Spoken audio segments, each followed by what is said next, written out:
Մայիսի 5-ին Հայաստան Եվրամիության գագաթնաժողովի շրջանակում Հայաստանի Հանրապետության վարչապետ Նիկոլ Փաշինյանի, Եվրոպական խորհրդի նախագահ Անտոնիո Կուշտայի եւ Եվրոպական հանձնաժողովի նախագահ Ուրսուլա ֆոն դեր Լայենի ներկայությամբ Հայաստանում ԵՄ պատվիրակության ղեկավար դեսպան Վասիլիս Մարագոսը, ներքին գործերի նախարար, ԵՄ-ի հետ վիզաների ազատականացման հարցով Հայաստանի գլխավոր բանակցող Արփինե Սարգսյանն է փոխանցել առաջընթացի առաջին զեկույցը։ Այն արձանագրում է Հայաստանի Հանրապետության իշխանությունների հստակ քաղաքական հանձնառությունը իրականացնելու ԵՄ-ի հետ վիզաների ազատականացման ուղղված անհրաժեշտ բարեփոխումները։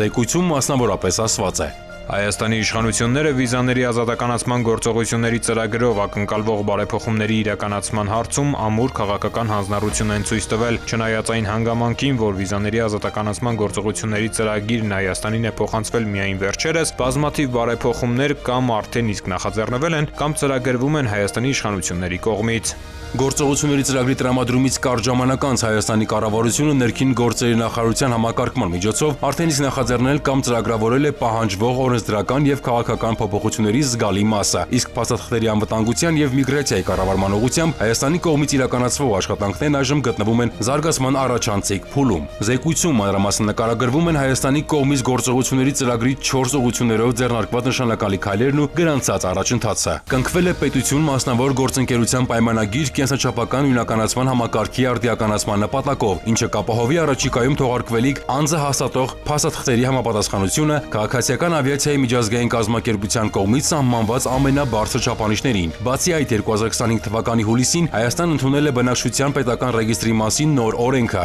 որը թույլ կտա ստեղծել բնակչության միասնական եւ անվտանգ էլեկտրոնային ռեգիստր, որը եւս էական առաջընթաց է տվյալների հավաքագրման եւ օգտագործման հարցում։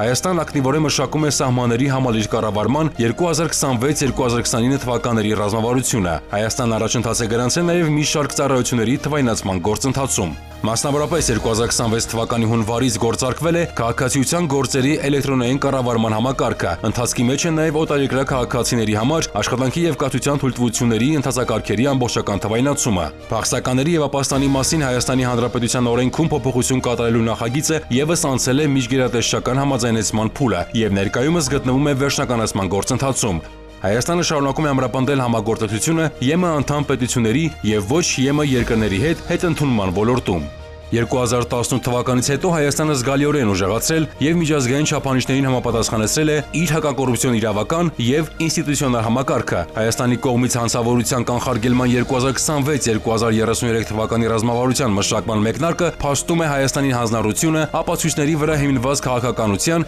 ինստիտուցիոնալ համակարգման եւ նպատակային կանխարգելիչ միջոցառումների միջոցով ամրապնդելու հանցավորության կանխարգելման կարողությունները։ Թրաֆիկինգի դեմ պայքարի նոր գործողությունների ծրագիրը ընդունվելու է 2026 թվականին եւ այդ ուղղությամբ իրականացվող նոր ծրագրերի ավելացումը նույնպես դրական է գնահատվել Եվրոպական միության կողմից։ Եվրոպական կողմը դրական է գնահատում նաեւ անձնական տվյալների պաշտպանության նոր եւ անկախ մարմնի ստեղծումը, որի գործունեությունը համահունչ կլինի անձնական տվյալների պաշտպանության եվրոպական սկզբունքներին եւ լավագույն փորձին։ Հայաստանն այժմ մշակում է խտրականության կանխարգելման եւ դրա դեմ պայքարի մասին օրենքը եւ ազգային փոքրամասնությունների մասին օրենքը, դրանք համապատասխանեցնելով եվրոպական չափանիշներին։ Բացի այդ, Հայաստանը 2025 թվականին ընդունել է երեխաների իրավունքների վերաբերյալ նոր օրենսդրություն, բռնությունից եւ շահագործումից պաշտպանության առավել համապարփակ շրջանակ ապահովելու համար։ Ողջունելով դրական դինամիկան, Եվրոպական հանձնաժողովը շեշտել է, որ առաջընթացի գնահատումը կատարվում է բացառապես արդյունքային մոտեցմամբ եւ պայմանավորված է բոլոր հենանիշների արդյունավետ եւ հետեւողական իրականացմամբ։ Զեկույցում ներկայացված են նաեւ առաջարկություններ, որոնք կոչված են օժանդակելու Հայաստանին արձանագրված բացերը լրացնելու հարցում։ Հանձնաժողովը շարունակելու է հետևել գործողությունների ծրագրով սահմանված բոլոր հենանիշների կատարմանը Եվրոպական միության անդամ երկրների փորձագետների աջակցությամբ եւ այս նպատակով առաջիկայում Հայաստանում կկազմակերպվեն լրացուցիչ գնահատման առաքելություններ։ Արձանագրվել է նաև որ Եվրոպական միությունը հավատարիմ է մնում Հայաստանի բարեփոխումների ջանքերին աջակցելու գործին, տրամադրելով հատուկ տեխնիկական եւ ֆինանսական օգնություն, մասնավորապես Հայաստանի համար նախատեսված դիմակայունության եւ աճի ծրագրի շրջանակներում։ Վերլուծելով գործողությունների ծրագրի առաջին խումբ հենանիշների շրջանակներում Հայաստանի իրականացված բոլոր քայլերը, Եվրոպական հանձնաժողովը եզրահանգել է, որ փաստաթղթերի անվտանգության, սահմանների, միգրացիայի կառավարման եւ ապաստանի ոլորտներում Հայաստանը ծրագրի իրականացման առաջանցիկ փուլում է, իսկ հանրային անվտանգության եւ հիմնարար իրավունքների ոլորտներում լավ առաջընթաց է արձանագրել։ Գագաթնաժողովի շրջանակում տեղի ունեցած հայտարարությունների ընթացքում Եվրոպական հանձնաժողովի նախագահ Ուրսուլա ֆոն դեր Լայենը նշել է. Վիզաների ազատականացումը գերակայություն է, որը կարևորվում է հայ ժողովրդի կողմից, քանի որ մենք ուզում ենք իրար մոտեցնել մեր ժողովուրդներին։ Հաճույքով ներկայացնում ենք առաջին առաջընթացի զեկույցը։ Շնորհավորում եմ, քանի որ այն խիստ դրական բնույթ ունի։ Նախորդ տարվա նոյեմբերից ի վեր կատարվել է արդյունավետ աշխատանք եւ կա արձանագրված առաջընթաց։ Մենք միանգամայն վստահ ենք, որ գործընթացը հաջողությամբ կշարունակվի եւ կհասնի իր նպատակին։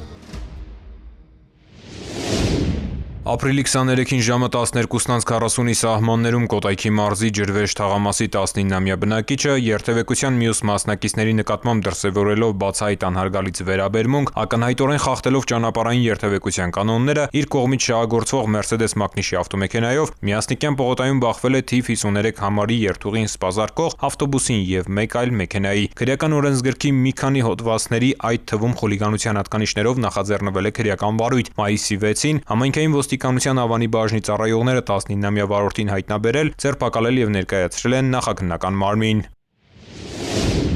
Ներքին գործերի նախարարության ոստիկանության բարեկային ծառայության ստորաբաժանումների ամենօրյա ծառայությունը միտված է ճանապարհային երթևեկության ու քաղաքացիների անվտանգության ապահովմանը։ Բարեկային ծառայության համար ուսումնասիրության եւ քննարկման առարկա են նաեւ համացանցում հրապարակված տեսանյութերում ճանապարհային երթևեկության կանոնների ենթադրյալ խախտման դեպքերը։ Բարեկային ծառայության Երևան քաղաքի գնդի հետախուզական հատուկ խմբի կողմից միայն ապրիլի 27-ից 29 սոցիալական ցանցերում հրապարակված մի շարք տեսանյութերի ուսումնասիրության արդյունքում ձեռնարկված միջոցառումներով հայտնաբերվել ու վարչական պատասխանատվության է ենթարկվել 9 վարորդ, կազմվել է 14 արձանագրություն։ Խախտումները հատկապես վերաբերում էին հանդիպակաց գոտի դուրս գալու, երթևեկությանը խոչընդոտող հետընթացի, ճանապարհային նշաններն անտեսելու, վարորդական իրավունքի հետ կապված տարբեր դեպքերի, այդ թվում վարելու իրավունքից զրկված կամ ուժը կորցրած վկայականով վարելուց մինչև համապատասխան իրավունքի բացակայություն։ Ճանապարհային երթևեկության անվտանգությունը պայմանավորված է յուրաքանչյուր մասնակցի պատասխանատու վարքագծով։ Ներքին գործերի նախարարության ոստիկանությունը հորդորում է խստորեն պահպանել ճանապարհային երթևեկության կանոնները։ 112 բարև ձեզ, լսում եմ։ 112 լսում եմ ձեզ։ Քաղաքը նշեք։ Բարի շնորհակալություն, ընդունեցեք։ Ազանգ ունենք քաղաքացուն օգնություն անհրաժեշտ Մաշտոցի պողոտայում։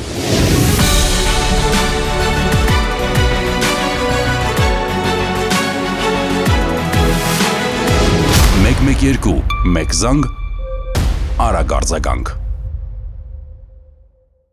Գործարկվել է ներքին գործերի նախարարության ոստիկանության պաշտոնական նոր կայքը police.mia.gov.am-ը։ Ժամանակակից սկզբունքներով եռալեզու կայքը համապատասխանում է Հայաստանի Հանրապետության հանրային ծառայությունների թվայնացման սկզբունքներին, գործում է անպայման տիրույթում, արագագործ է եւ ծավալուն։ Տեխնիկական լուծումների արդյունքում կայքում գործում է նաեւ Եվրոպական միության ստանդարտներին համապատասխան ալգորիթմ, որի շնորհիվ այն հասանելի է նաեւ սահմանափակ կարողություններ ունեցող անձանց։ Կայքը հասանելի կլինի որոնման տարբեր համակարգերով, այլ երկրներում, ինչպես նաև հարմարեցված է տարբեր սարքավորումների էկրանների չափերին։ police.mia.gov.am-ը համահունչ է ներքին գործերի նախարարության ոստիկանության օպերատիվ գործառույթներին։